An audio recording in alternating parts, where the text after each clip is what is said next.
20 hours from Singapore to O'Hare with a stop in Taipei.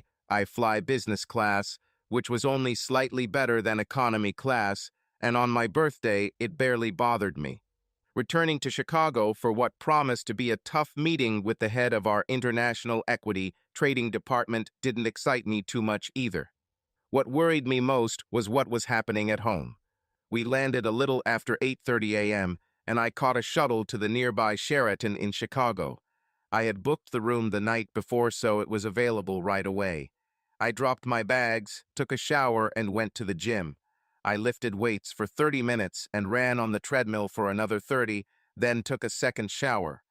This time I stood under the jets for almost 15 minutes before I turned off the hot water and gave myself a call with cold water until I was almost freezing. Anyone can tell you that April in Chicago isn't warm, but I stuck it out until my teeth started chattering. Then 5 minutes of hot water to warm me up, and I was almost wide awake. I went down to the restaurant for the American breakfast that I had been missing for the last 4 months. Between pancakes, eggs, bacon, and sausage, all covered in maple syrup, I drank 4 cups of coffee and then headed to J.P. Morgan on Dearborn Avenue, where a meeting was scheduled for 10:30. I took the elevator to the 8th floor, where the private bank offices were located, and walked through the lobby showing my ID card. From there, I was escorted into one of the small conference rooms and asked to wait. That's how they wanted to play it. 2 cameras illuminated the room from opposite angles, and I'm sure they were watching me. I threw the leather bag with the laptop on the table, ignoring the polished wood, and walked over to the window. I stood and watched without moving. They left me there for more than 17 minutes. I know because in all this time I haven't moved an inch. I learned a thing or two during my many trips to the Far East and Southeast Asia. One of them was face. Don't show fear or weakness, no matter what. Joe Rutledge, Vice President of International Stock and Commodities Trading, walked in, followed by Samuel Young, our corporate lawyer. If it had just been Joe, the meeting would have turned into a brainstorming session on how to solve the problem and stop the bleeding. If it had been Samuel alone, it would have been about covering the bank's ass in legalese. But it was both of them, so someone was going to get fired, and that someone was me, Adam. There was no handshake. He pointed to a seat, and they decided to sit opposite me.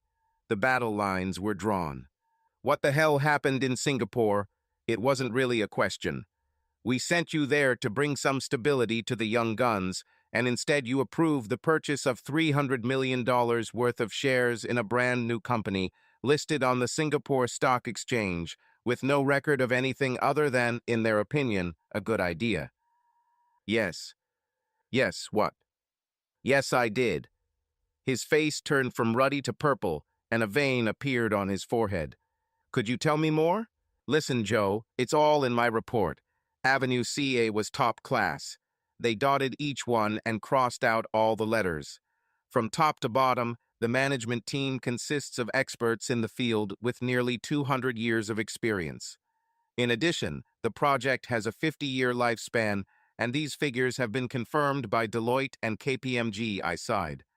The oceans are dry-fished, and their aquaculture project is one of the most technologically advanced in the world, backed by real-world experience and capabilities. So why are their shares falling? He screamed.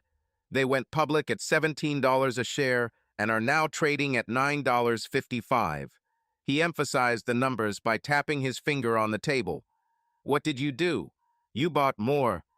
Yes, because there will be a rebound, and if it reaches 25, as my team and I predict, we will enter half at 17 and half at 9.55. That's a potential profit of $267 million. That's almost 90% profit. He didn't see the whole picture. Joe, we own 25% of all shares. We are the largest shareholder. The company that is sinking, he screamed at me, spraying a drool.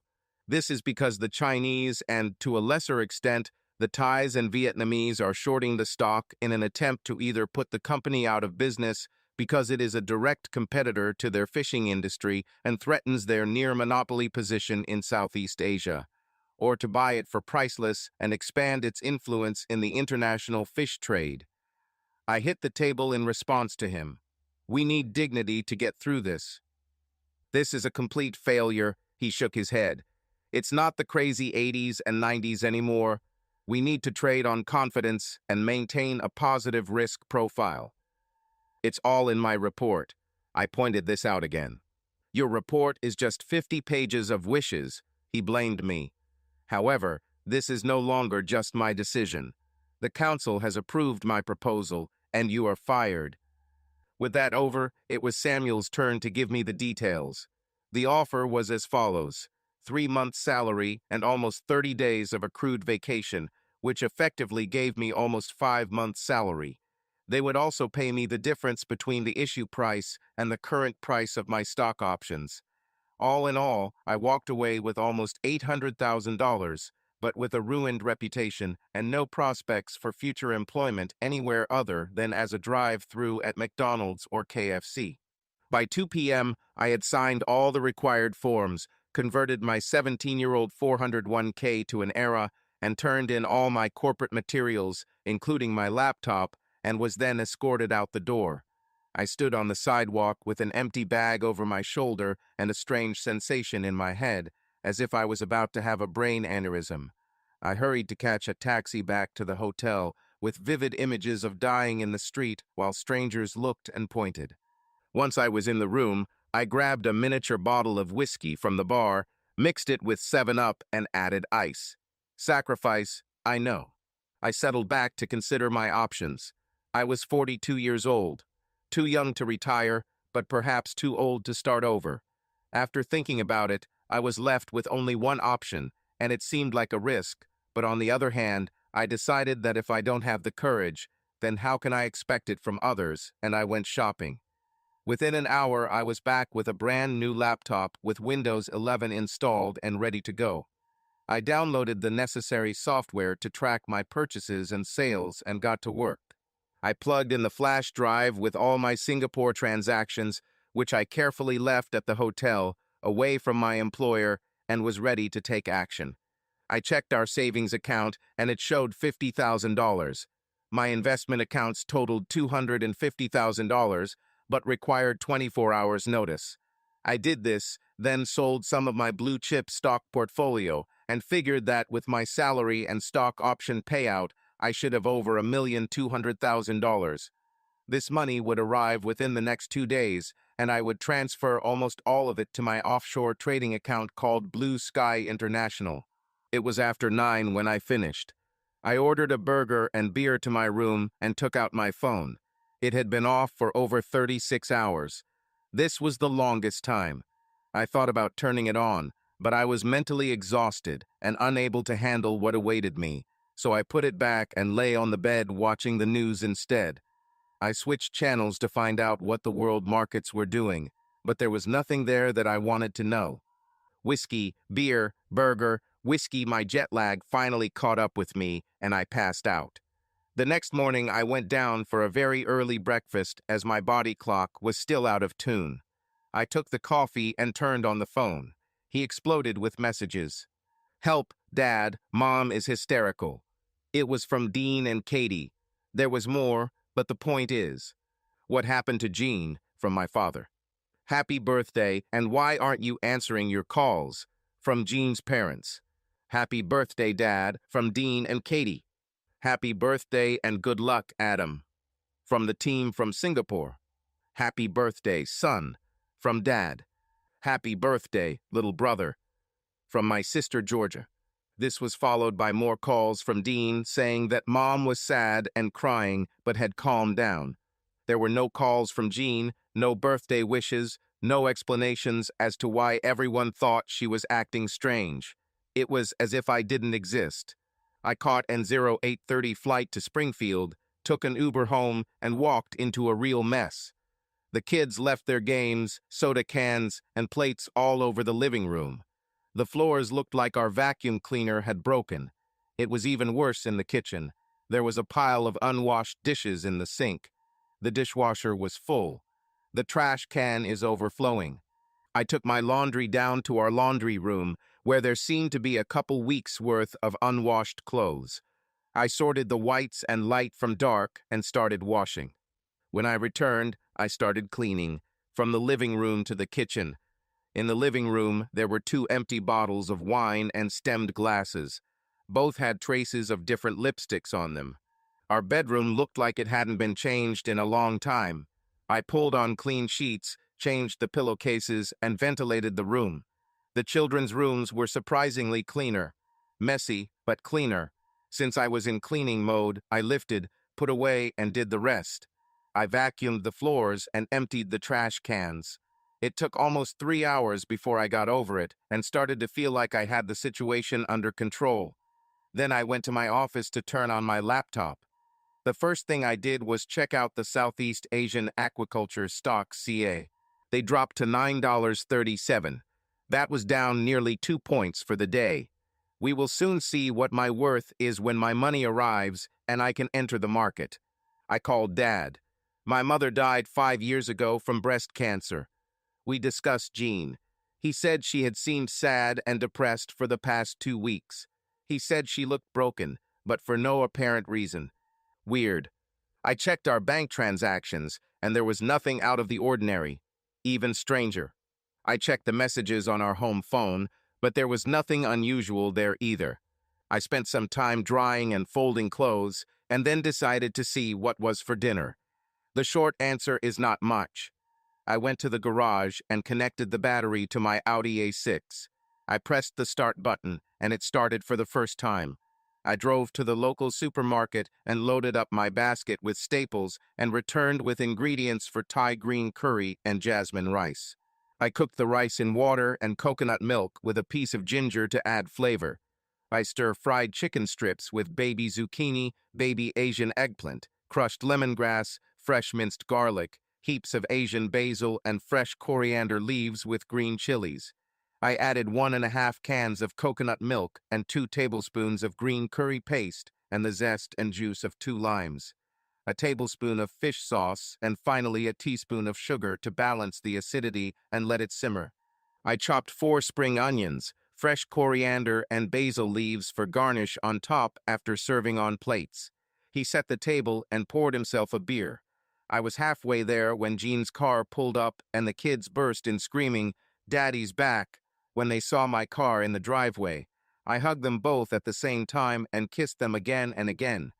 There were tears in my eyes, and Katie was sobbing, hugging me and shaking her whole body. Dean tried to act as befits his almost adult status. We remained in this situation for quite a long time.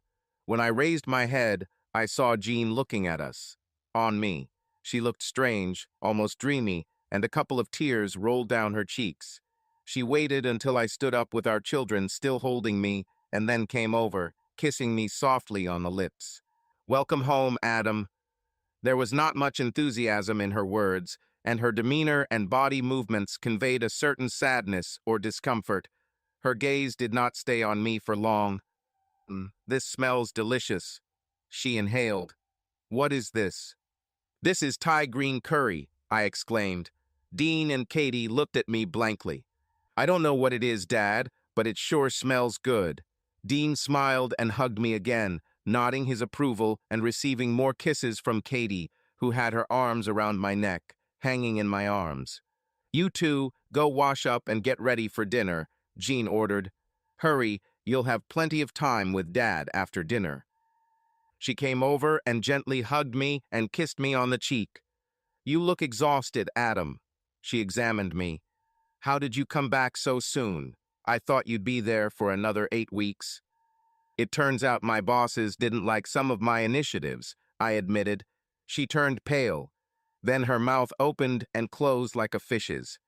"Well, this is—" She searched for the word. "An accident," she said with difficulty. "Let's see." "How?" "Something will happen. What about you?" I looked at this almost stranger in front of me. Married for 15 years, she acted more like an acquaintance than my wife. "Are you okay?" Her eyes seemed to blur, but she blinked and straightened up. "It's work." She tried to smile, but it didn't work. "The market is falling." "That's not what I heard. There are changes going on at MRE. Everyone is under enormous pressure." She spread her arms to show how enormous the pressure was.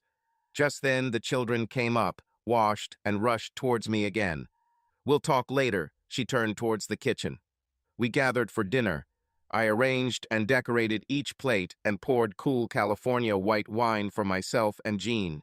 Dean insisted on a can of Mountain Dew, and Katie asked for water. We sat down and ate dinner as a family for the first time in 4 months. I told the children stories about Singapore, about life there, and about some of the events in which I participated.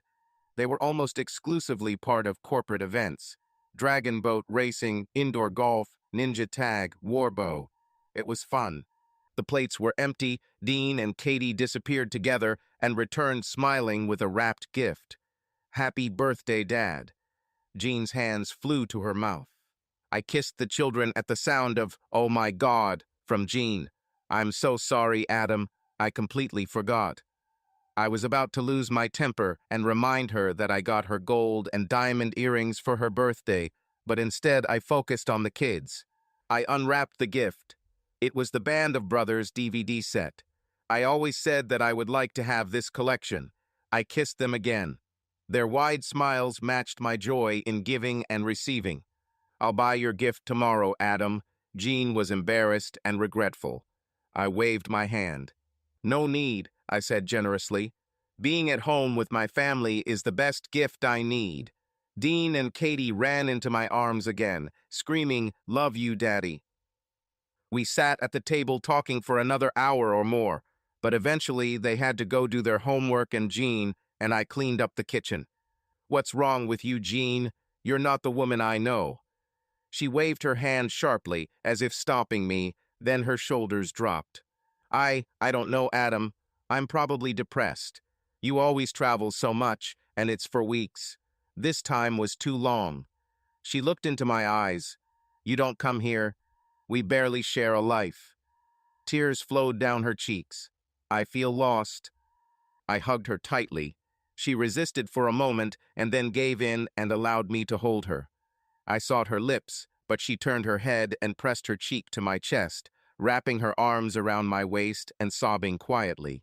We stayed like that for a while. I wanted more. I wanted to solve the problem.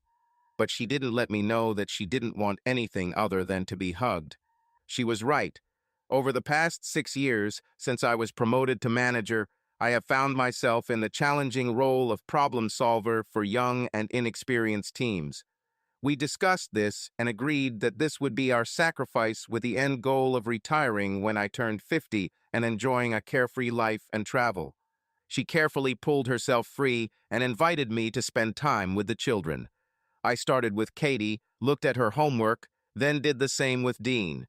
I put Katie to bed and kissed her goodnight, then went to Dean.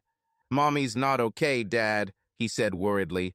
"She cried and did almost nothing around the house. She even forgot your birthday."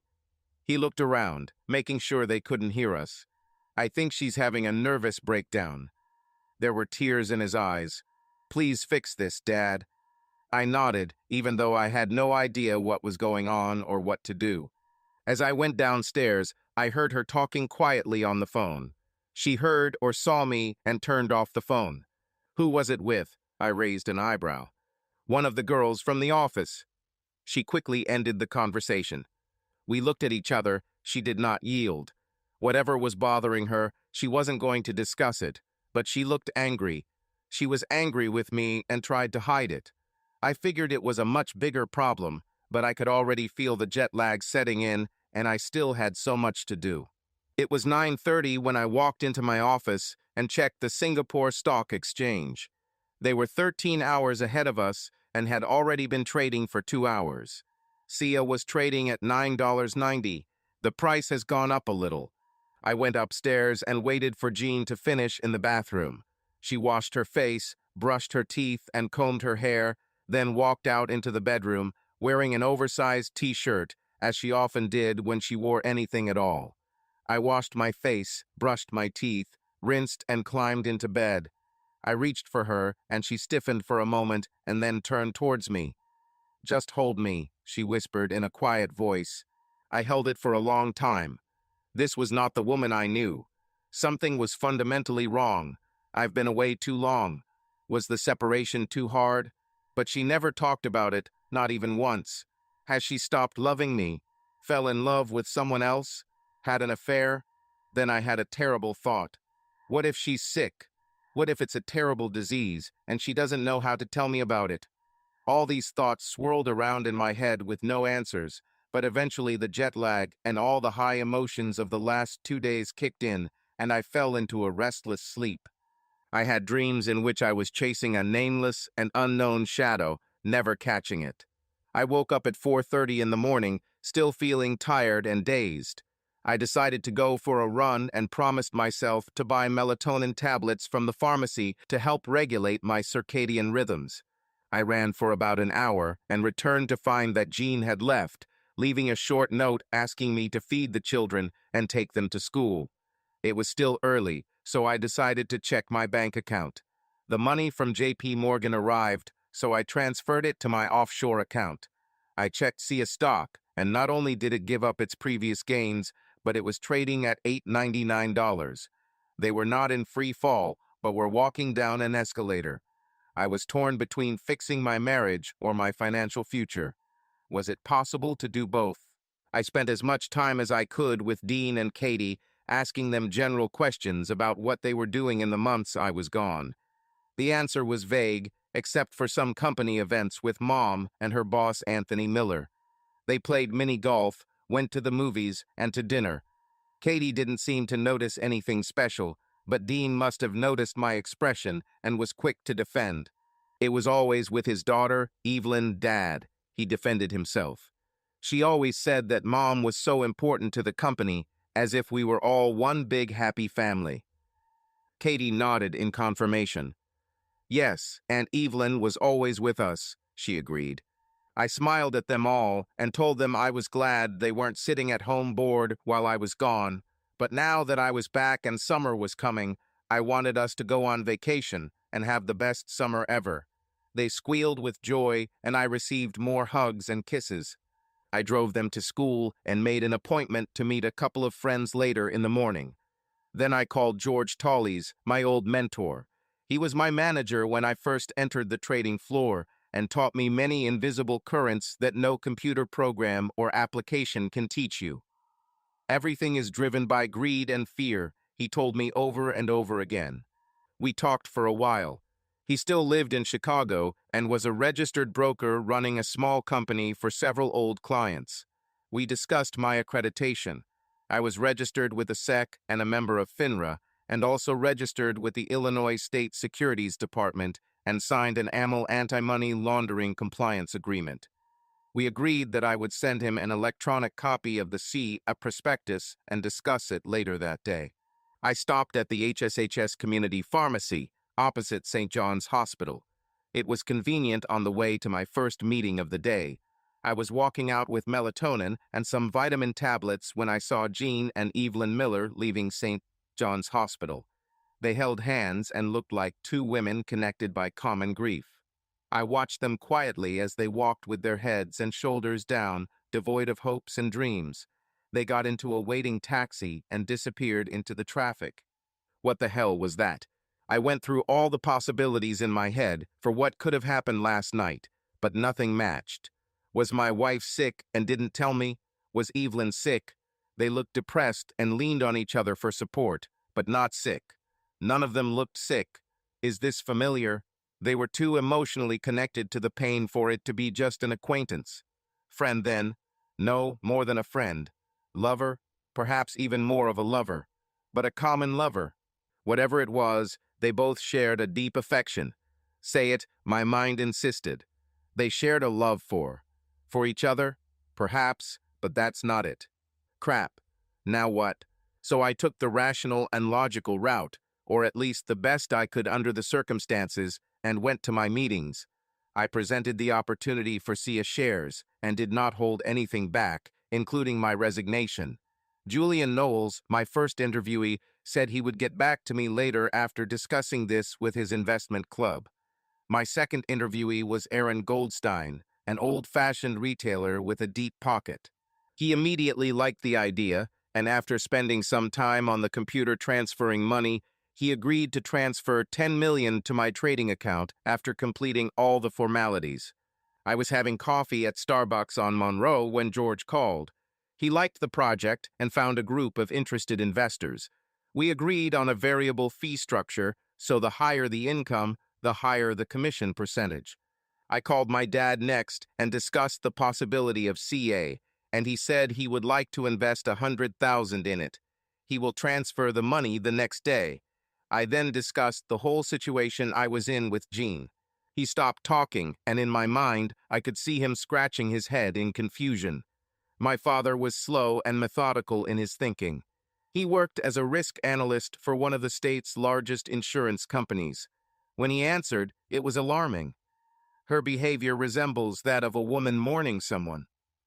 Well, she wasn't grieving for her mom or dad. Both were disgustingly healthy and lived in Arizona.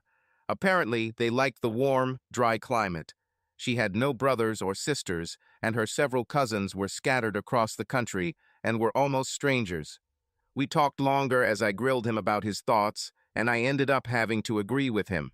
He ended the call, but not before telling me he would send me the number of a private investigator they had regularly used in the past to investigate insurance fraud. I returned home and worked on the phone with my contacts in Singapore and Southeast Asia to get an updated sense of local sentiment and review the risk profile for CA. It turned out to be almost the same as in my report. The numbers were reasonable, the management team was solid, the project was at an early stage, but the critical fact was that the management team had put their own money into it, and that was the deciding factor. They bet their future prospects on success. This strengthened my position. This was the green light for action. I just had to wait a few hours until the SSC opened before I could start trading. While I was waiting, I called the private investigator's number. His name was Clarence Williams.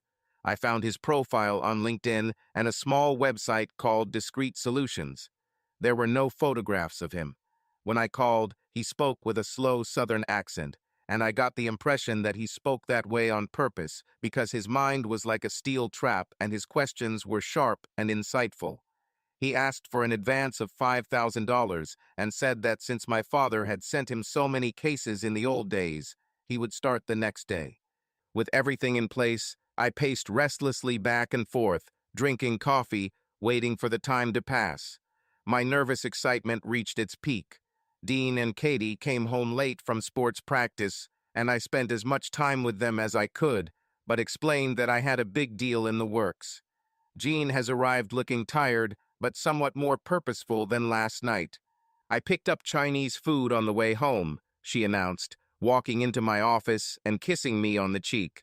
Do you work? Hello, Jean.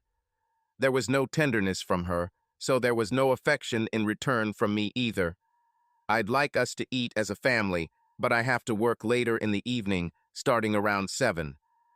Okay, that's probably not bad, I guess, she was unsure. I have your birthday present.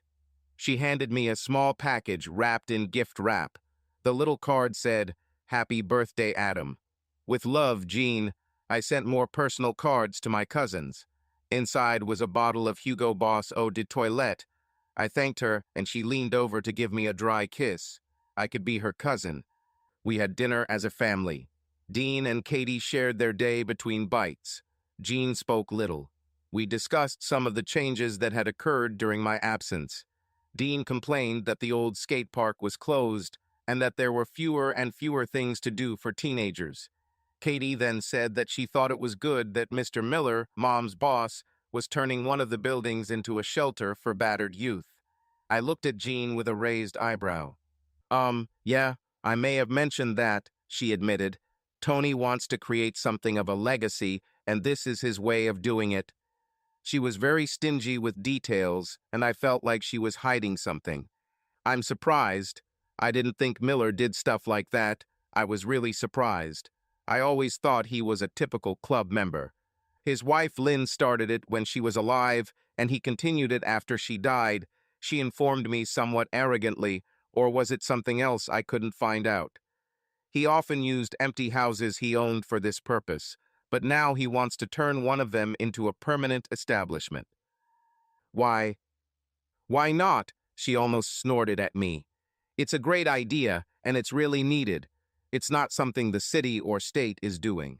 A lot of these youth end up on the street, she was about to say, but stopped because of the ears at the table. I nodded my head towards Dean and Katie, signaling that it was time for them to leave so Jean and I could talk alone. What do you mean? I looked at her carefully. There was something about it. Something she didn't say. Her face relaxed and something flashed in her eyes. The opportunity has come now, said Un, nodding as if confirming the validity of your words. Okay. This definitely sounds like a great idea. Springfield could definitely use it, I stated, smiling at her. She smiled back as we both stood up to put away the rest of the food. I tried my best to keep a pleasant expression on my face and not frown. She lied to me. It might not all have been a lie, but there was a good reason why now, and it wasn't an opportunity. Secondly, her body language screamed that she knew much more, and it was something personal. I helped clean up. I took out the trash and told her that I was going to the office to work. I still had an hour left before trading opened in Singapore, so I sat down and thought about the situation. I thought about my marriage, trying to remain rational and contain the deep pain that threatened to consume me. I knew that if I gave in to it now, I wouldn't be able to do what I needed to do. Yet I knew that if I left it idle, it would probably get worse when it struck. I was wondering how we got to this point. In the past, Wessel were compatible in almost every way. We agreed on where to live, how to spend money, vacations, when and how many children to have. We had a good sex life. It's fair that the last few years have been difficult with all my traveling and absences, but we usually made plans before I returned, and when I returned, we would always have a mini honeymoon. Except this time. I thought we were both on the same page, but it turns out we weren't. This made me angry. Singapore and Southeast Asia were full of women seeking men in Asian origin, some for the sake of experience, some because most foreigners held lucrative positions and had more to offer than their local counterparts. Some categorically considered this their ticket to the West. I was harassed daily, in the office, in the underground, in open-air food markets, and especially in many bars and clubs. Many of my colleagues had fun with local women. Some even moved them into their apartments as de facto maids with benefits. Personally, I found the practice disgusting and exploitative, but no one cared what I thought. The only reason I thought about it was that out of 10 times a week, every week when I received tempting offers from attractive women, I refused because I was married. Moreover, I was married to a woman whom I loved and who I thought loved me back, but her behavior and recent actions made me question whether that was still the case. I looked back, trying to see if there were any warning signs before, but other than an almost complete breakdown in communication over the past few weeks, I couldn't point to anything in particular. There was a lot to think about, but now I needed to focus on the work ahead. When the Singapore market opened, SIA shares were trading at $8.49. I entered carefully and methodically. There were many sellers and very few buyers, and any large purchase could cause waves. I had over $30 million to play with. My contacts and George's contacts worked. They trusted our experience. God help us all. My first purchase was $5 million from an unknown entity. What followed was an avalanche of shares on the market as worried investors looked to dump them and salvage what they could. I was betting it was my old crowd dumping stock at the urging of the head office.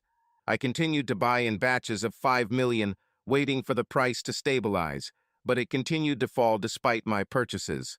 Someone shorted a stock they didn't own, hoping to buy it back cheaper at the end of the day. The price continued to fall as panicked investors tried to unload their shares, hoping to get 25 or even 20 cents on the dollar. The price bottomed out at $5.61 when I made my final purchase of $15 million. Our $30 million bought us just over 10% of all listed shares. This meant that we could appoint someone to the board of directors, since we owned a significant block of shares, if we decided to hold them rather than sell them and realize the profit. I called George, and we both drank whiskey over the phone. My choice fell on J.P. Weiser's 18-year-old Canadian whiskey with ice. George, being an old-fashioned guy, poured himself a 10-year-old Bulleit bourbon. The final result was that our purchases provoked some investors who had been sitting on the sidelines to come in and buy at this discounted price. The net result was that by the time I logged out, the price had risen steadily to $8.72. Short sellers found themselves in trouble and lost money. I rubbed my eyes and looked at the time. It was almost 2 o'clock in the morning. I washed my face in 5 minutes and quietly climbed into bed, forgetting about the melatonin tablets in the car. The next morning, I woke up late. Everyone was already downstairs. Dean and Katie were finishing breakfast. Jean was talking on the phone. I heard her say something about time is of the essence. She saw me and said goodbye to the person on the phone. Job. She made an exaggerated gesture. She poured me a cup of coffee. You must have gone to bed late, I nodded, taking a sip. It turns out your auction went well, or whatever you had. I followed her example and shrugged, uninvolved. She had no idea that everything but our house was at stake in the sea of shares. It's too early to say, let's see what happens. I answered evasively. Okay. She came over and kissed me on the cheek. You still look tired. I'll take the kids to school. With that, she walked out of the kitchen, calling out to Dean and Katie along the way. The two shouted bye and love you, Dad, and left. I poured myself another cup and went to my office. I checked the closing share price and was pleased to see that it received a late rally as market sentiment changed to close at $10.14. Those who held the shares should have been happy. Those who were engaged in short selling had to suffer bloody losses. Fine. It was time for the stock to stabilize and begin to trade at its potential, away from the games of hostile forces. I started sending emails and making calls. The first thing I did was contact our investment group. After that, I started researching the Miller Real Estate website. It was a regular site. The vision and mission of the company with reviews from satisfied sellers and buyers. There was a section about their social responsibility program, which focused on helping young people in need. They called it New Horizons. It was claimed that they provide housing, food, training, counseling, and help troubled youth find work, get off the street, etc. There was nothing else on their website, so I switched to Facebook.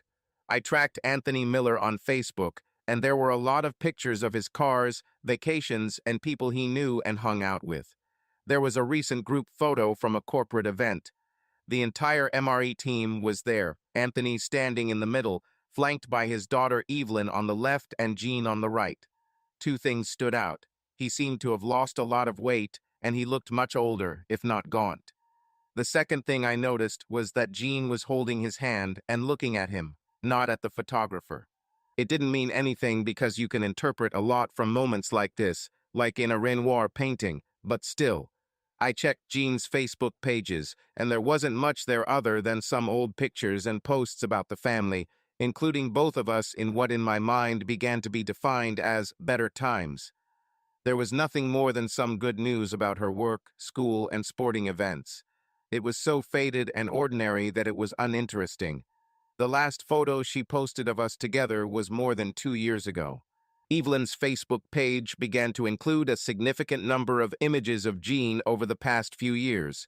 Some photos showed her with Jean and Anthony, but the photos didn't show anything inappropriate other than them spending time together. Then the last few posts were somewhat cryptic about the meaning of life and prayers to God and the universe for positive outcomes. I had another conversation with Clarence Williams. Please call me Clarence, Adam. I worked with your father for so long that I feel like I know you. I told him I wanted to speed up the investigation. He said he would try, but it all takes as long as it takes. Then I called my father. His advice was to stop jumping to conclusions and homegrown theories, let the experts do their job, and finally give it time. It's easy enough for him to tell. I was in a quandary. Should I turn to my wife and start fixing everything that is broken? If I did, it would just lead to more heartache later if I found out I'd been made a fool of. On the other hand, if I didn't do anything and it could have been fixed, how much would it hurt if I could have changed something but didn't? There was a cool law firm in town, so I called. I contacted a female colleague who advised me that it would be better if the marriage could be fixed rather than getting a divorce. According to her, there are very rarely winners. Basically, there are only losers. I had one last card to play. One of my colleagues, Jean, did me a small favor after I recommended some inexpensive but high-quality stocks to him. He last worked at MRE about 6 or 7 months ago, but I decided to press him for some information. He worked for a competing real estate company, but was available for a late lunch, and we met at Red Robin for burgers and beer.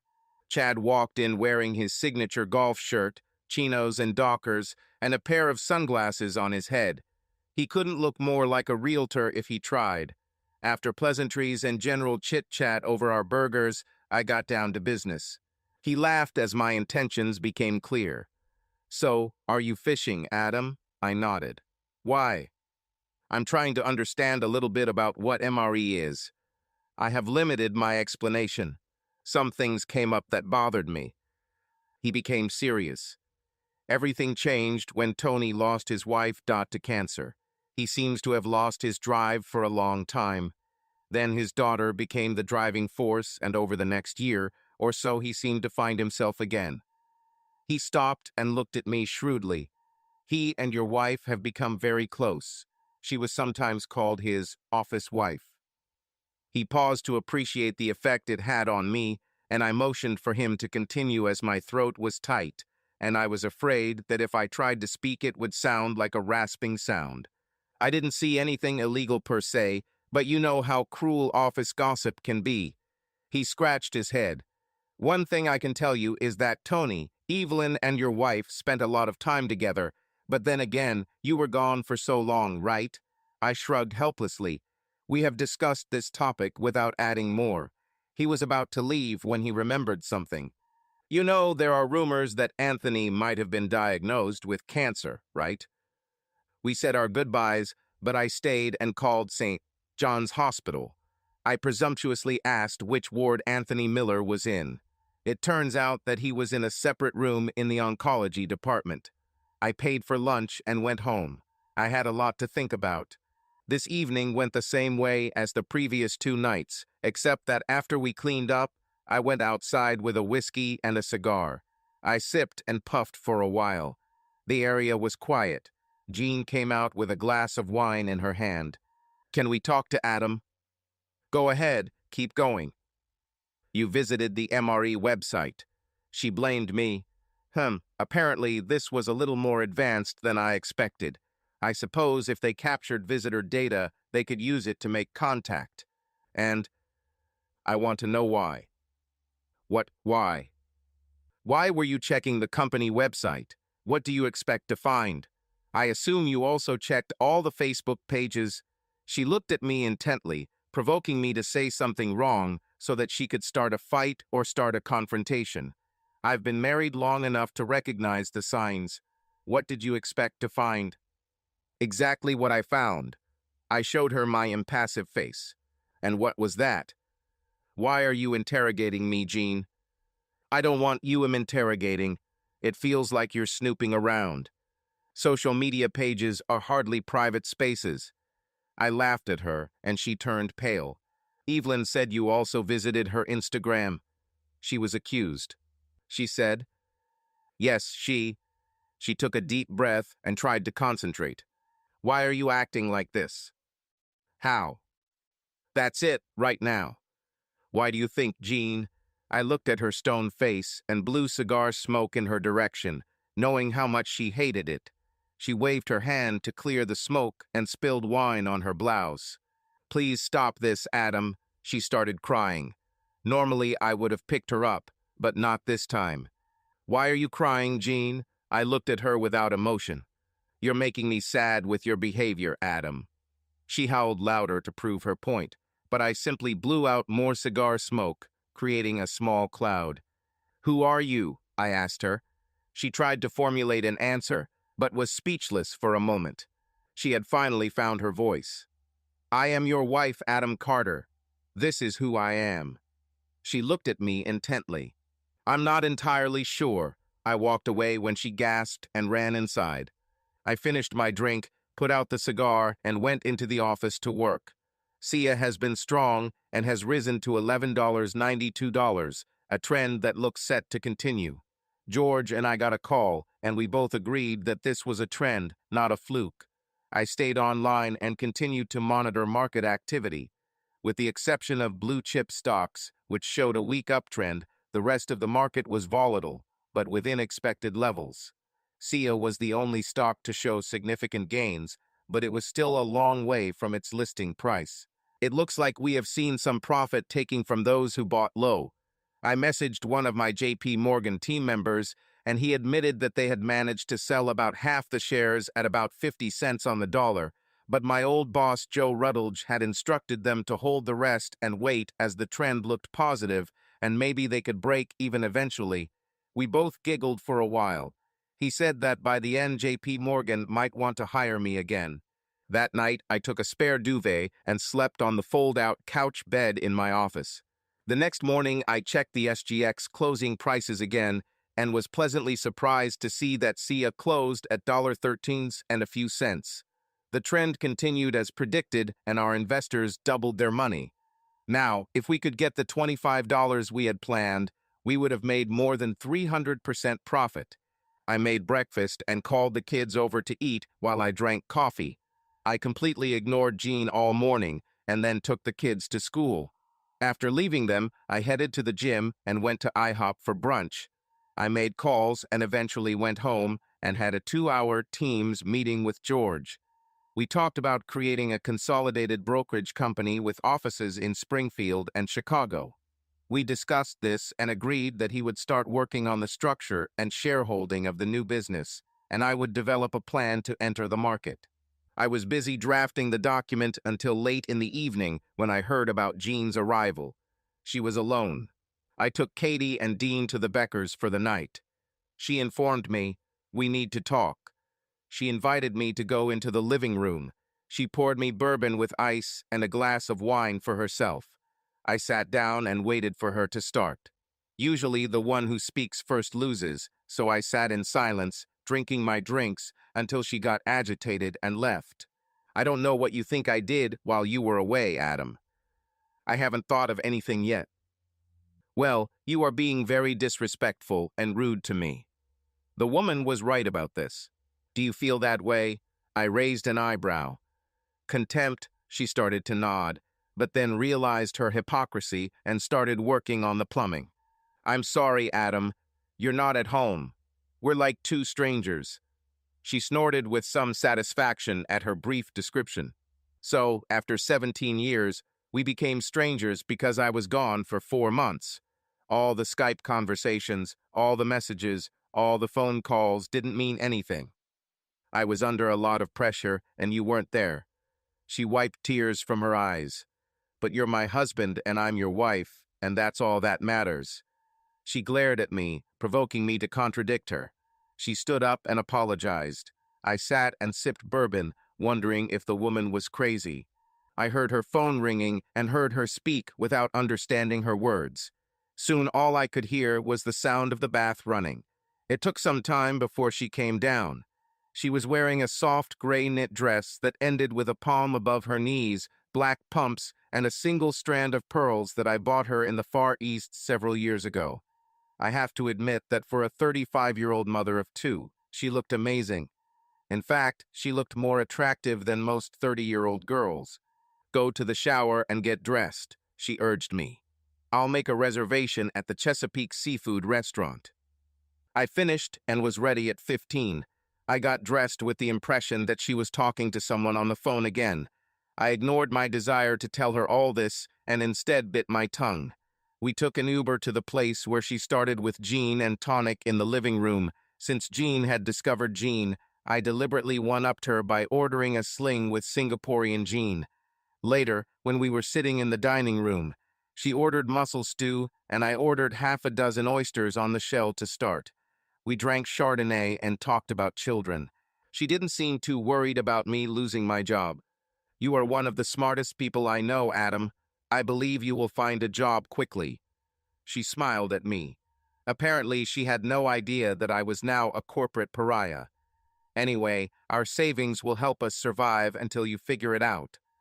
I almost snorted with amusement and worry. She had no idea that our entire future now depended on my stubborn refusal to admit that I was wrong about CA. However, the evening got better, not worse, as we discussed friends, parents, and everyday topics that are the basis of any marriage. She asked about some of my former colleagues whom she had met at company parties.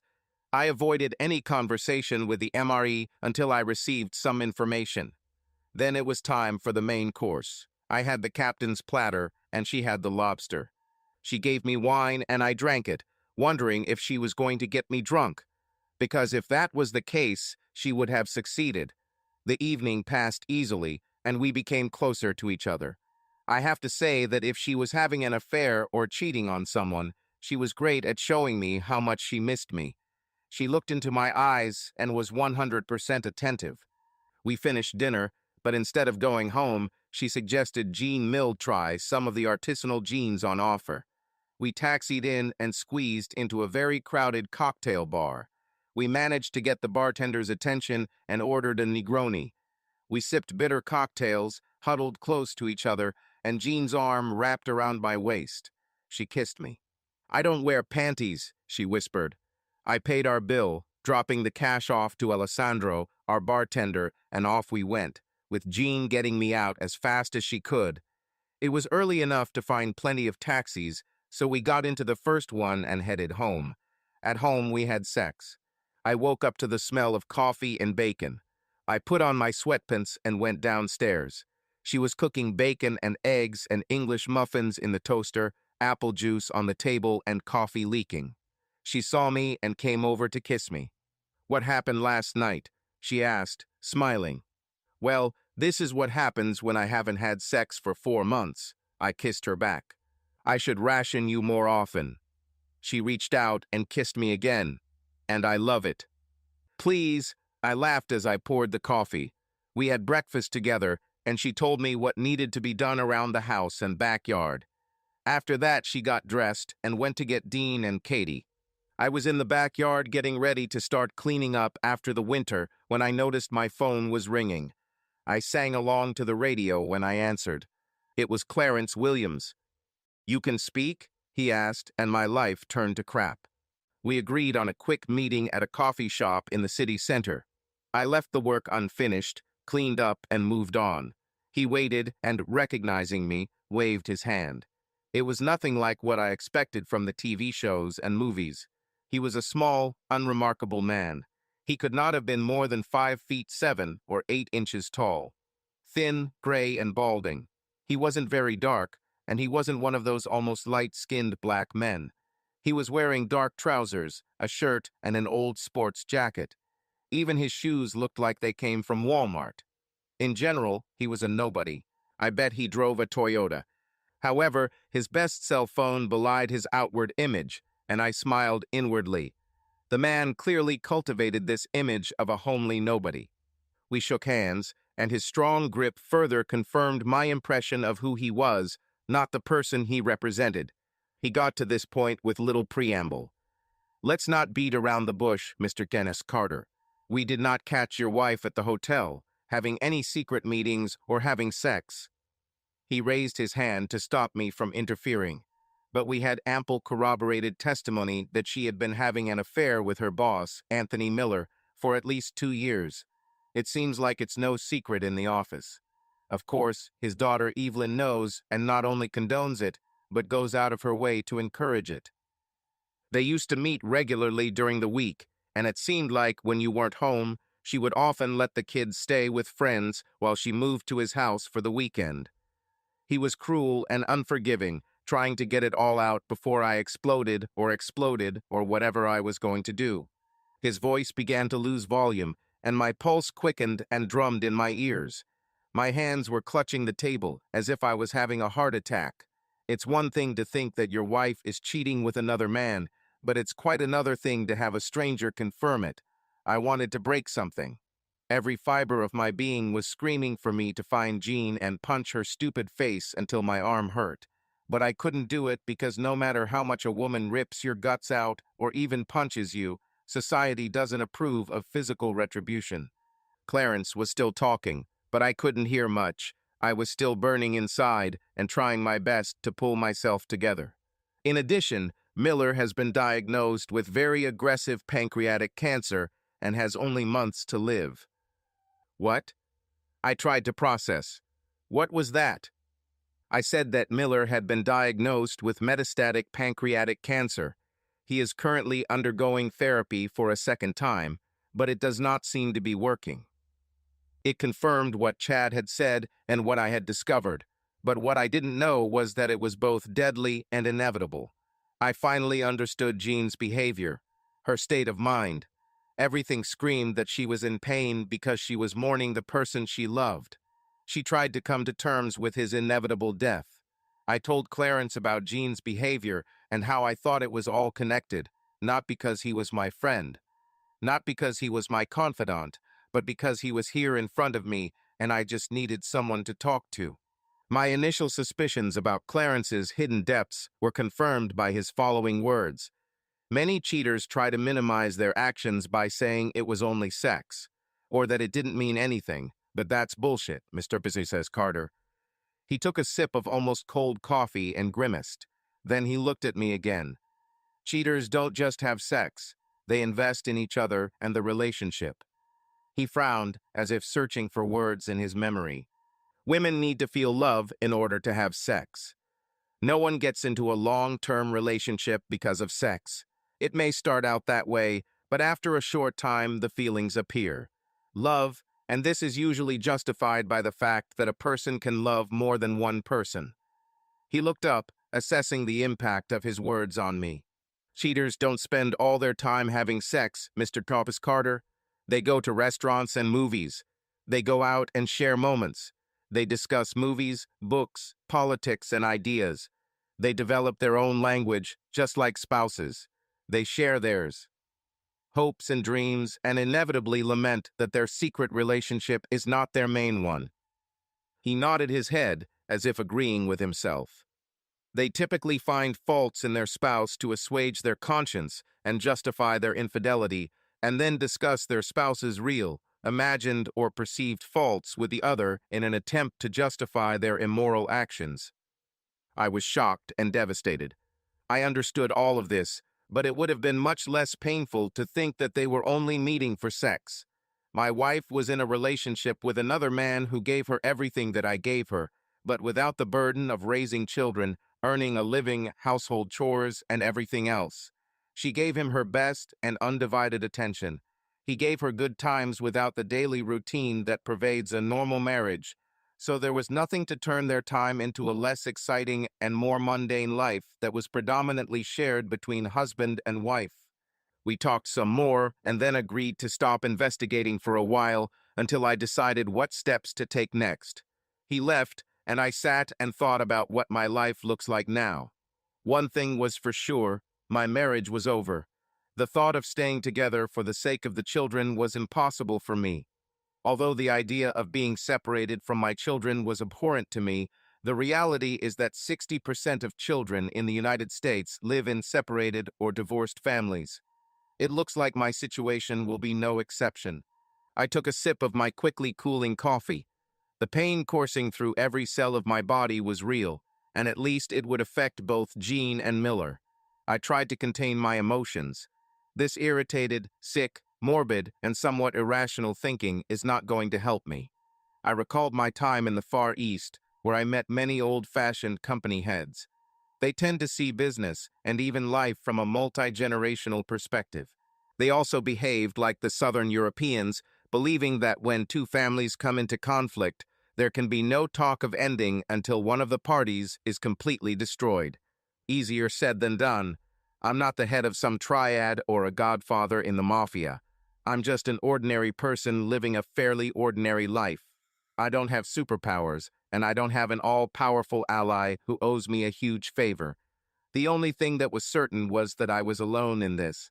I ordered more coffee and thought, scratching my head and wondering how I could take revenge on a dying man. As for Jean, it was simple. Take away from her what she loved and valued. In other words, everything that was important to her in life. Easier said than done, but a plan was already beginning to form in my head. But first of all, my real and immediate problem was Miller. I knew that he did not promise me anything in terms of fidelity. He was not married to me, Jean was. But still, he knew she was married and still followed her, thus disrespecting me, my marriage, and my children. Retribution was required. My anger, fueled by pain, began to flare up again. My early psychological assessments at work identified, among other things, two traits that needed to be monitored and managed. First, I was a risk taker, which is definitely a two-edged sword and requires attention in a company with a conservative approach to trading, and secondly, I was stubborn before I chose the position, becoming inflexible, and it was these traits that now drove me. I intended to take revenge no matter the consequences, and I would not retreat until one side was defeated, even if this side turns out to be me. An embryonic idea for a plan was born. I called Clarence and, without going into detail, asked him to find as many women as possible who had been helped by the Millers through their program. It wasn't a fully formed plan. It was basically another fishing expedition, but I caught some big fish. In 2014, I was transferred to our Kenyan office for 3 weeks, and on my free weekends, I joined a local team for deep-sea fishing in the Indian Ocean. I learned some valuable lessons there. You don't go fishing for marlin. First, you troll using shiny spoons to catch bonito, the local name for a small variety of tuna known as false albacore in the S and kawa in Hawaii. You catch these tenacious mussel fish alive, then push a line through her and lay marlin hooks along her body, trolling the marlin, using her as live bait. I found myself successful on that trip, but also saddened as I watched the marlin fight for its life and vowed that this would be my only exposure to the big fish. But the marlin lesson gave me a plan. I drove home, doing breathing exercises until I was calm and could pretend to be in the same mood as before after last night of love with Jean. She hadn't returned home yet, so I took care of the household chores that I had left undone. She came back later with Dean and Katie, and we fired up the grill, grilling steaks and corn on the cob with coleslaw and warmed baguettes. I spent the day as a caring father and a conscientious, loving husband. I touched and kissed, did everything right. I was two people living in one body. One was this warm, loving person on the outside, but a cynical scoundrel on the inside, and I suddenly realized how easy it is for sexual predators to conquer women. All you have to do is appear caring and say some nonsense with just the right amount of romance while looking deep into your eyes, and there you have it. Certainly, I swallowed it all. I suggested that this might be how psychopaths and sociopaths feel. Cynical Adam thought that, with a dying lover and the fear that I might put two and two together, she began to take damage control measures. I was clearly her backup option. But spending time with Dean and Katie felt real, and spending time with Jean felt like a B-movie, even though she took it seriously. Cynical Adam said to remember this after the divorce when I looked for women for sex. The next few days merged into a strange existence where I was simultaneously living a lie and watching myself play the role I had chosen. I wonder if film and television actors experience similar sensations when watching themselves on screen playing characters. On a positive note, George and I sorted out the new trading entity, registered it in Singapore, and transferred the entire Southeast Asian stock portfolio. That wasn't the only good news. After the soaring entry into the market, Southeast Asian stocks traded at $16.33 and continued to rise. We had already doubled our investment and were on track for a threefold return. Considering how easy it was for me to take on my psychopathic personality, I became paranoid, so I added significant security, requiring a fingerprint and password, and encrypted all my files and emails. I always turned off my laptop and completely deleted any email that didn't come from George without opening it. I then also downloaded what I needed onto my cell phone into the cloud and completely reformatted the phone, erasing everything and then rebooting what I needed. There was little to do after that other than research other interesting stock listings and call potential investors I knew from J.P. Morgan in anticipation of a deal offer for their business. The only thing I didn't worry too much about was the non-compete clause, since being fired basically invalidated it. My marriage front died down while I waited for the ammunition, which arrived on Thursday in the form of a flash drive from Clarence. The meeting was held at a different coffee shop than last time because my paranoia had reached a high level, although for no particular reason. He compiled a list of 14 women. That was all he could find. There were short biographies, and some even included old photographs. 5 of them were still living locally. One was a full-fledged woman of easy virtue, so it's clear that Miller's intervention didn't help her much. She had a phone number. I went out and bought a disposable phone, then called her, and we agreed to meet at a motel on the outskirts of town. She said the cost would be $100 per hour, and I would have to pay for the room. She arrived on time at 2 o'clock in the afternoon. She was small and thin, covered in tattoos. Her name was Layla, and she was standing in the doorway. "Show me the money." These were her first words. I took $200 out of my pocket and placed the bills on the bed, motioning for her to come over. She came up. I raised my hand to stop her. "How about we make 1,000?" I asked, but she jumped up, grabbing her bag. "I don't do dirty business, mister."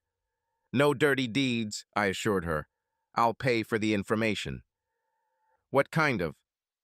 "I want to know about a home for disadvantaged and vulnerable women that you were in for a while a few years ago." She was hesitant, but after some negotiation she gave in and told her story. The short version was that she ran away from home as soon as she turned 18 because she hated her stepfather and ended up on the streets. Finally, having lost all hope, she began to sell herself for food and a place to sleep. One client got angry and beat her. She was found by passers-by who called the police. She was taken to hospital and someone contacted Mrs. Miller, who offered her a place in the house upon her discharge. She said she stayed there for almost 6 months until the rules and regulations started to irritate her, and she left. She finished her story, and we looked at each other in silence for a while. Her story was typical, although no less tragic. I wondered if I was making myself another rapist, but my need for revenge outweighed everything else. "So, when you were living in the house, did you start being forced into sex right away, or did it start later?" She blinked, trying to understand my question. She started shaking her head to the sides and then froze. I could see the gears turning in her head. "How many?" "I'm thinking about 5,000, I started haggling. "Why?" I thought for a few minutes. She may have been uneducated, but her negotiation skills were good enough for any corporate meeting room. "Miller destroyed my family, and I want to destroy him." I looked at her, gauging her reaction. Should she have gone for the money or for the common good? 20,000. She gave me a sly smile, watching my reaction. I thought about it and assessed how believable it would be. She smiled at me. "What?" "I see you wondering if it's worth spending 20,000 on a low-grade person to help your cause." Damn, this young tattooed woman was on top of things. She leaned towards me until we were nose to nose. "Make it 25, and I'll show you the power of the Me Too move in action." We had to plan this, I told her, and we agreed on how the money would be transferred. She said she wanted money to start again somewhere else, as she had a young daughter she needed to take care of and get out of the business. I made her an honest offer that if everything worked out, I would arrange a job for her in Chicago, and her eyes lit up. "Is it true? Is it true? You're not playing a prank on me to get what you want." She looked both hopeful and scared, like a child who's almost reached the candy bar, but knows it could be taken away at any moment. I managed to convince her that everything would be fair. We agreed that she would follow through, and we would meet to discuss next steps once she was ready. We exchanged numbers. I gave her my burner phone number and asked her to keep it under the name Jerry. "So you want sex? You paid for it, and we still have time." I refused, and the first stage was completed. At home, I continued to live in my inner and outer duality, and Jean seemed to continue to believe in this. To be fair, she too was focused on the Miller Legacy project to notice anything else. I infiltrated myself as far as I could without letting her suspect anything and getting information about how far the project was going. We cooked and ate together, just like old times. At the breakfast, she said that she would be busy helping organize the New Horizons house, and that there would be a grand opening at 10 o'clock on Monday morning. I already knew this. This was on the company website and social media. I showed interest and questioned her, trying not to give myself away. It turned out that they were planning on having the mayor and his entourage cut the ribbon. A host of local media outlets were also expected, as well as CBS. Did they stop chemotherapy and radiation so Tony could feel well enough to participate? I heard her asking, probably Evelyn. I couldn't hear the answer. This will be a defining moment in his life. She sobbed slightly. Not if I know anything. It's time to up the ante. My divorce papers were ready. All that was left was my signal to give them. Illinois became a no-fault state in 2016, and there were also no laws that would allow me to sue Miller for loss of feelings, so these were incompatible differences. I started the day on SGX. Our shares reached their issue price and grew, albeit in small steps. Good news at the start of Friday. I grabbed some coffee and tuned in to the Way radio station. At 0930, there was an interview with Evelyn. She was talking about the wonderful social responsibility program that MRE and her father, Anthony Miller, started. It was touching, like chicken soup for the soul.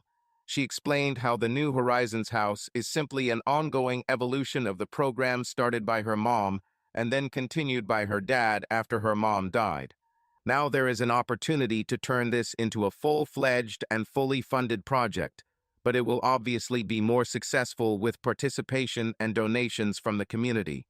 The host was almost moved as they discussed its value and then moved on to listener calls. Way listeners sounded positive and some pledged to donate. The presenter promised to post details for donations on the WMA homepage, and Evelyn said details are on the MRE website and the New Horizons website. The calls continued in the same vein until, "Hello?" The voice on the other side was uncertain.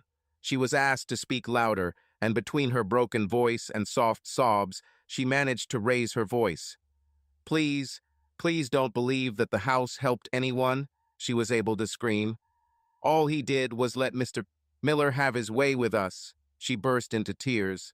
Evelyn became hysterical. "Never. This never happened. My father is a good man. He would never do anything like that." The caller was still on the line. "He did it more than once." Her voice rose with justified indignation and anger. "Do you know who I am now?" she screamed in a broken voice. "I am a woman of easy virtue. I work on the street. This is what I am worth thanks to your precious father." Her pain was palpable. "My name is Layla, and your father destroyed me." She sobbed, and the line was cut. The station went on a commercial break. When they returned, the presenter was torn between the initial interview and the need to resolve the issue. Evelyn was dumbfounded by the turn of events and tried to explain that it was nonsense and her father was a good person who would never do such a thing. It was obvious that she believed it, but we all want to believe the best about our parents. The lines were all lit up with calls both condemning and praising Layla. One said she was obviously trying to make money from it. Some wanted to ask Evelyn questions, and some suggested that the authorities, whoever they were, should intervene. The show's host was no fool. The story went from being uninteresting to being an emotional whirlwind, with listeners adding their own versions of what was real and what wasn't. The buzz reached its peak when a voice with good diction came on air. "My name is Rita. I don't want to give my last name on air." She sounded trembling but determined, "but I left it with your producer so that I could be tied up." She took a shuddering breath. "Anthony Miller took sexual advantage of me too." And the lines flashed. A listener called WTI to discuss what's happening at WMY. In the next minute, the lines filled with pros and cons on each side. After some time, a woman called. She spoke in a quiet, frightened voice. "I'm a married woman with children," she cried, "and I was hoping to put this behind me, but I was also harassed by Mr. Miller." She broke down and sobbed on air. Sorry, I promised. I promised I wouldn't say anything, but I can't live with it. I was young and needed help, and he forced me to do things with him. I didn't know how to say no. She switched off. I called Vicky, an old school friend who works for the local newspaper and is a news anchor for 2 regional radio stations. I asked if she had heard what was going on at WMY and WTX. I told her I was worried because my wife worked at MRE and the New Horizons Home Project. I asked her opinion. She wasn't sure, but she would look for it. She said if that were true, it would be the largest case in Springfield in 2 generations. By lunchtime, this story had died down on air. None of the radio hosts wanted to express their opinion. However, social media and Twitter in particular went wild. Initially, it was a 50-50 split, but within hours it had turned into a mad witch hunt, and grief would befall anyone who took Miller's side. Hundreds and then thousands of women took to platforms to tell their stories of abuse from a variety of sources. Some were detailed, others were little more than Me Too admissions. Some of them were so graphic that they were given an X rating. For several hours, it was impossible to distinguish truth from nonsense. It went viral and covered not only states, but entire continents. I passed out due to a severe headache. I reached for the Tylenol. The day was early and the children were still at school. The stress and emotions of that day left me sweating and feeling sloppy. I undressed in the laundry room, walked naked into the shower, and collapsed under the stream of warm water. I sat down and cried like I hadn't cried since my mother died. I actually cried harder.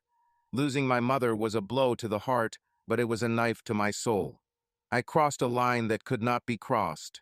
Nietzsche's phrase that he who fights monsters must take care not to become a monster himself described me exactly. Miller offended me, but I unleashed a storm over which I had already lost control. Now all I could do was hold on and pray. I picked up Dean and Katie and went home to make chicken stir-fry with noodles and a little oriental salad on the side. We waited for Jean, but she never showed up. I tried to call her, but her phone was turned off. We ended up eating, and I left a plate of food for Jean in the microwave and a small bowl of salad in the refrigerator. Dean, Katie, and I sat down to play the board game Forbidden Island, and Jean was still missing. By 10 o'clock in the evening, the children were already in their bedrooms, and I was left alone in the living room when she arrived. She looked like she had been through a meat grinder. Her mascara was running, her hair was a mess, and she felt like a woman whose world had just collapsed. "Did you hear?" She sighed shakily. "Have you heard all these terrible things they say about Tony?" She groaned, collapsing into a chair.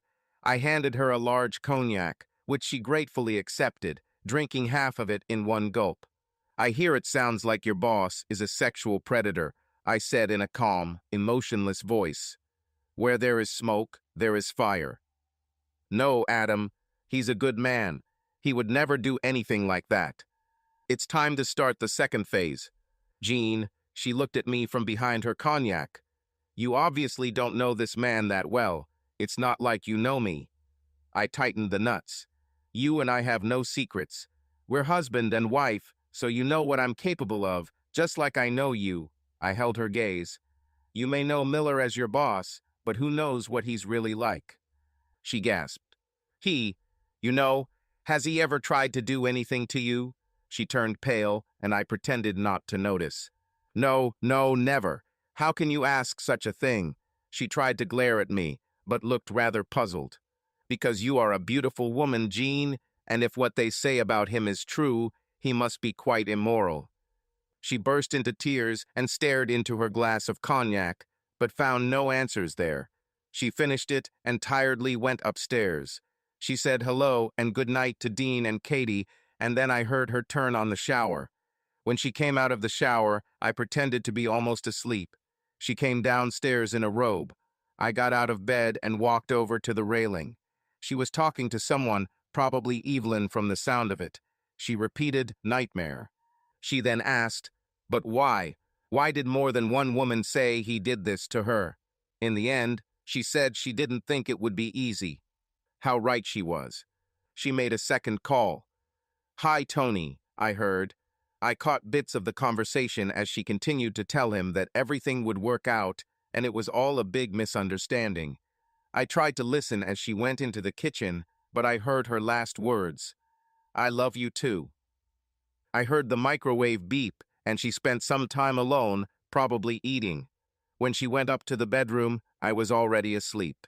On Saturday, I woke up first and made breakfast, then drove Dean and Katie to sports practice. I returned home, talking on the phone with Vicky. She said another woman stepped forward, making it 4. She also informed me that her sources at City Hall said the entire project was now considered toxic, and they were distancing themselves from it. This was soon followed by actions by a number of civic associations. By mid-morning, the Attorney General's office released a statement saying they would fully investigate the case. When I returned home, she was gone. SGX was closed, so I had nothing to do. I talked about business with George and the state of my marriage to my father. He agreed that it was hopelessly destroyed. He said he felt sorry for Dean and Katie, but like other children in the US, they would learn to cope. I called Jean. Where are you? Evelyn and I are with the company's lawyers, trying to fight these terrible charges. Are you sure you should get involved in this? I colored my voice with concern. The consequences could be significant, and you don't want to get caught up in this. She objected, as I expected, but all their legal efforts came to nothing. On Saturday afternoon and Sunday, which were typically the busiest open days, MRE had less than 20% of its previous number of visitors. By Monday morning, the phones were ringing non-stop with cancellations and cancellations of real estate sales. The opening of the new Horizons house has been postponed indefinitely until all the negative publicity is over. That Monday, another woman came forward in an unusual way. This woman was married to a wealthy businessman and was well known in the community. She placed a quarter-page ad in the local newspaper claiming that she had been sexually assaulted by Miller during her short stay at the halfway house. Problem youth. It turns out she developed an addiction along with her boyfriend. He was fired from his job, then she was fired, and soon they found themselves living under a highway bridge. She was eventually found asking for food at the back door of a fast food restaurant, and the manager called the police. One of the police officers knew about the house and took her there. She said she was only there for 8 days before she gave them her name, and they contacted her parents. During this time, the man she knew as Mr. Miller forced her to have sex twice. She left her lawyer's contact information for all the women who were attacked by Miller, so they could contact a lawyer and start a class action lawsuit. By the end of that week, 5 things had happened. First, Miller was interviewed by the DA at the hospital, and his condition worsened shortly thereafter. Second, 3 of the 5 women gave statements to police, alleging sexual assault. Interestingly, all the attacks occurred within a short period of time, about 5 years ago. Third, the media storm only intensified to the point where MRE closed its doors until further notice. Jean naively shared with me every evening how hard Evelyn tried to keep the business going while the employees left, taking their customers with them. Fourth, SIA stock hit $24, and I began selling blocks of shares on the market, which were quickly sold out without lowering the stock price. We had already returned our initial investment and still had 2/3 of the shares. To put it bluntly, we were in a winning position. My dad took Dean and Katie for the weekend. I was returning from a small boutique liquor store where I had purchased a chilled bottle of 2012 Veuve Clicquot champagne. I was ready to celebrate Point Fifth with Jean. I noticed a BMW X5 SUV with the MRE logo on the doors parked in my driveway next to Jean's Lexus. I drove up and entered with a cheerful look. They were in the living room. Jean cried, and Evelyn calmed her down, stroking her back. Ladies, I said hello as I walked over to the cabinet where we kept the crystal and pulled out 3 champagne glasses. They looked at me with their mouths open as I tore off the foil, untwisted the wire to remove the basket, and pulled out the stopper with a flourish. Then he poured it generously into 3 glasses and passed it to each one. They were in a kind of daze, as if their brains were frozen, but they accepted the offered glasses. For health, I drank half of mine and burped. Then a quarrel began. Jean, are you divorcing me? I thought we were family. I noticed an open envelope with divorce papers on the coffee table. Evelyn, how could you, Adam? You don't care about your wife. You don't love her. Drink, Jean. We celebrate the end of an era. I drank the rest of my champagne and poured more. Hello, Evelyn. First of all, I could and I did. Secondly, I stopped caring and loving her when she became your father's mistress. I refilled myself and drank to Evelyn's health. That's it for your father's legacy, Evelyn. I hope he lives to see his trial so that the whole world will know what a scoundrel he was. She turned pale and collapsed back. Drink, I laughed at her. And let's also drink to the collapse of the Moor. Ashes to ashes, dust to dust. I drank my glass and threw it across the room to smash against the far wall. Jean screamed, but Evelyn pulled her legs away, as if she was going to get up and rush at me. I crossed the space between us in an instant and touched the tip of my finger to her forehead, pushing her back. You will attack me, Evelyn, and I will mercilessly crush you like a rabid bitch. Her eyes widened in fear, and she cringed inside. Consider yourself lucky that I decided not to take revenge on you personally. I turned to Jean. You have 2 hours to gather your things and leave. When I return, if you are still here, I will call the press and give a statement. In fact, I will invite them to interview you about your role in this terrible crime. Go to hell, she spat it out to me. I have nothing to apologize for. Besides betrayal and lies. I'll move, but first I'll find a lawyer, and then we'll see who gets what. Oh, Jean had the courage. 2 hours, I promised her. I left and walked to the car, but had only gone a few blocks when all the untapped adrenaline in my body caught up with me and I began to hyperventilate and shake. This lasted about 15 minutes before I was able to pull myself together and move on. I drove around aimlessly for a while. Finally, I gathered my thoughts and called my father. I told him about serving Jean's divorce papers and reiterated that he was to keep an eye on Dean and Katie until further notice. Also, although he must allow Jean to visit them, he must never leave her alone with them, lest she poison them against me.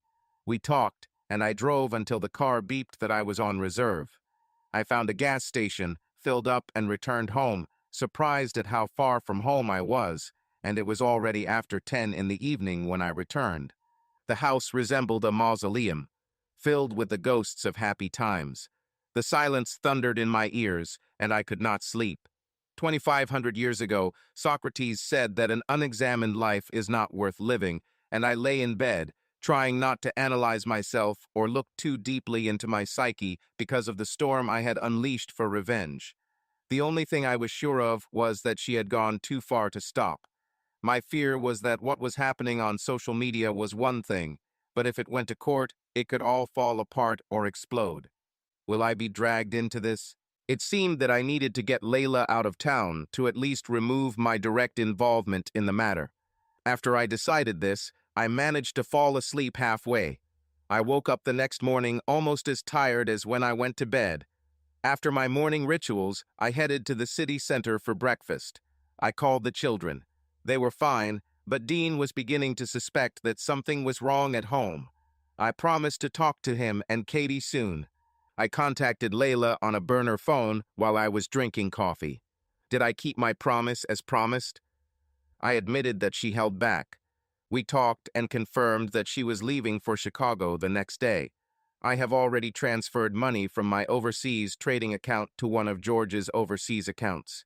He then transferred small amounts into the bank account she had opened, and Layla was $25,000 richer and on her way to a new job as a property management assistant arranged by one of George's investment contacts who managed several commercial properties. I was on my second cup of coffee when Vicky called. 3 women have hired lawyers and are suing Miller for damages, she told me. The documents will be submitted on Monday. We talked for some more time. She said she and her news editors were surprised by how the whole story unfolded, but she reasoned it wasn't surprising given the current climate. Once the first woman, Layla, who claimed to be a woman of easy virtue, went on air, the others followed, much like the Harvey Weinstein case. I spent the rest of Saturday with Dean and Katie. I told them that their mom and I were getting a divorce because of her affair with her boss, Anthony Miller. Katie wasn't quite sure what a bond was. Dean understood. Did she sleep with Mr. Miller, Dad? I nodded regretfully. Yes, they slept together for a long time. Katie cried. Dean was stoic. We got together, and, taking my father with us, we all went to the golf course and hit a few buckets of balls. Dean and Katie used some of my old shortened clubs, and both had good natural swings. We had dinner at a Greek restaurant and ended up ending the day quite early. I returned to my quiet mausoleum and spent another sleepless night. On Sunday, I received phone calls from her parents. They wanted to know if there was a chance of reconciliation. For the sake of the children, as they said. How can I reconcile with a woman who had an affair with her boss for years? And this man turned out to be a sexual predator of young women. Perhaps Jean was even involved in it. A collective sigh could be heard. Living in Arizona isolated them from the bomb that hit Illinois. Everything will be revealed in court, I reassured them and hung up, hoping I had left them with a shattered perception of their daughter. Life went on, mostly slowly and painfully, intermittently. Dean and Katie came home to me, and my dad moved in to help. This effectively left me free to pursue the business, which began to pick up as George and I were getting a lot of good feedback. By the end of the second week, the hype around Miller had died down somewhat. Vicky tells me that a fourth woman has joined the class action lawsuit against Miller. But not Layla, I thought. It was strange. She was smart enough, and I thought she was mercantile enough to demand part of the money. Well, that was a mystery for another day. I had a meeting between Jean's lawyers and my lawyers about the division of assets. I opened Dean and Katie's education investment accounts from our joint monetary and near monetary assets so that they could not be affected. My last salary and benefits from J.P. Morgan went straight into my overseas account, and her lawyers were still trying to get documents from my previous employer. So although they suspected there was some kind of golden handshake, it was only a matter of time before they would go for HR records. My offer was that I would not pay her anything since she had a job and generally made good money. She argued that there must be at least $250,000 in cash and liquid assets. I assured them that it was lost on stocks with poor performance. Both Jean and her lawyer said it wasn't true, but I laughed. Accept the offer, Jean, or I'll take the mortgage payment off the table, and we'll argue about that too, until you run out of money for lawyers. I'll ruin you financially. Why are you such a bastard? She looked at me angrily. I deserve half of everything we earned in our marriage. Go to your other husband and ask him for money, Jean. It seems you were married to him more than to me. Just hurry up, he may not have anything left after these poor women are done with him for what he did to them. I would like to say that after that it was all over, but it wasn't. It actually dragged on for months, but I held most of the cards and had righteous anger to keep me going. She fluctuated from meeting to meeting. In one, she was talking about how I made everything between her and Miller seem so much worse than it actually was. The next one, she blamed me for her behavior. Then she wanted to know why we had to get a divorce and if we could fix it. The next time I heard from her, she was saying she was going to ruin me. At another meeting where I refused to relent, her lawyer said he would return her to the house immediately. I gave her the biggest grin I could manage. Be careful with me, Jean, or I will go to every media outlet possible to expose your involvement. She lost color, becoming paler than white and gray, like a heart attack victim. Try it and see what happens next. As I was leaving her lawyer's office, I noticed Evelyn sitting in the foyer. She looked at me angrily. I smiled at her the way one smiles at a dead person, and her smile froze and faded. You should have stayed away, Evelyn. Well, now you'll reap what you sow. 2 days later, Layla was $5,000 richer, and local newspapers, Twitter, and other social networks were filled with new revelations that Evelyn Miller was helping her disgraceful father Anthony Miller recruit young women. The district attorney's office was criticized for not arresting Miller or taking action against his daughter. The district attorney held a press conference saying they were still in the early stages of the investigation. The press did not mince words, and a new storm erupted, the public still outraged by the cases of Ghislaine Maxwell and Jeffrey Epstein. Soon the calls for blood expanded to include Evelyn Miller. Miller was tried by 4 women who came forward. I began to get seriously anxious and suffer from insomnia. Going to court was a huge risk for me and could easily ruin everything. 6th week since I returned from Singapore. I was working from home as usual when the doorbell rang. It was Evelyn. "What do you need? I didn't mean to be nice." "Can we talk, Adam?" "No, I don't want anything to do with a sexual predator like you." I glared at her and closed the door, leaving her standing outside. She rang the bell again, just like I knew she would. "Please, Adam, just to talk," she begged. I wanted to laugh out loud. "Where's your self-esteem now, bitch?" Instead I said, "Fine." Her eyes lit up, but I raised my hand to stop. "But first, put your purse and phone in the car." I watched her do it. "Wait here." I closed the door and discreetly positioned my burner phone so it covered the entire living room and started recording. I opened the door and motioned for her to enter. "Take position," I ordered. "Crap," she sighed. "What are you doing?" I kept my eyes on her, making sure she wasn't hiding anything, and her upper chest, neck, and all over her cheeks turned beet red. She pushed me away angrily. "Okay, speak up." I let go of her and moved to the nearest sofa. She looked unsure whether to stand or sit, but I motioned her to the seat opposite me, and she sat down on the edge as if she needed to run at any minute. She brushed her loose hair out of her face and pulled herself together. I thought you were a good guy, Adam." She looked for answers on my face. "Yeah, nice guys finish last, don't you know?" She nodded as if I had confirmed something. "I know it's you, Adam. It was you who created this whole nightmare." I just looked at her impassively. She probably thought I was a snake in her Garden of Eden. Stop it now, Adam."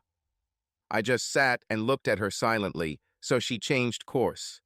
"I know that Jean's affair with my father hurt you. Whoever it is, all this nonsense about my father sexually assaulting women is a lie and needs to stop. It must be abandoned." I laughed in her face. "There's nothing I can do, Evelyn. Now it's up to the court. Please, Adam, please stop this. I know you can." I smiled sadly. "Now that your world has collapsed, you want me to help you. Where were you when your father slept with my wife?" Her face turned red again. "Oh yes, you helped the cause by making sure she agreed to become your father's mistress." We looked at each other in silence for a long time. I could read her face as she chose, and then rejected arguments to influence me. Finally, "When are you going to stop, Adam? When will you be satisfied?" Her eyes darkened, then tears rolled down her face, and she became visibly empty. This was not an act. She was a defeated woman. "I'll never stop, Evelyn." She shuddered at these words. Her eyes widened in horror. "There will be no ceasefire. There will be no peace until your family is completely destroyed." I spoke slowly and deliberately. I wanted her to understand that this is not a game. She couldn't get out. It was real, and it would only end in the complete destruction of the Millers.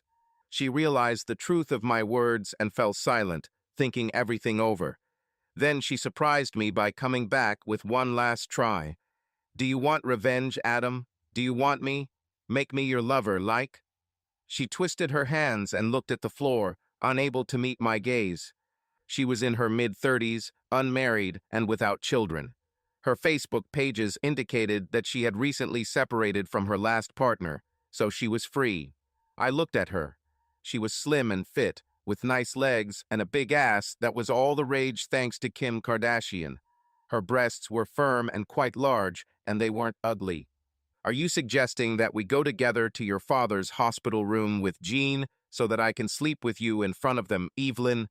I raised a questioning eyebrow. She turned pale and stood up, her hands pressed to her chest in a protective position. "You're a pig," she screamed at me. "You dirty bastard." I jumped up and grabbed her hands. "Yes, but I am not a sexual predator like your father. I did not abuse defenseless women when they were most vulnerable. Your father did, and he will be destroyed, just like you and everything he built, and everything that you built will turn to ashes." She staggered to the door and ran to her BMW on unsteady legs. I watched her hesitantly drive away down the street. I had mixed feelings of satisfaction that I had hurt her, and that I had given her a foretaste of how much more pain was to come. At the same time, I was sickened by my ability to be so merciless and cruel towards other people's feelings. It was early, but I decided it was time for a drink, perhaps more than once. I spent the rest of the week moving between lawyers' offices. Meanwhile, I continued to work on attracting new clients. There was a small-lit company on the Hong Kong Stock Exchange that looked promising, and a natural gas exploration company drilling in the Indian Ocean off South Africa and Mozambique was listed on the Johannesburg Stock Exchange. George and I were completing our preliminary research before presenting to the investor group. A class action lawsuit by 4 women against Miller was in full swing.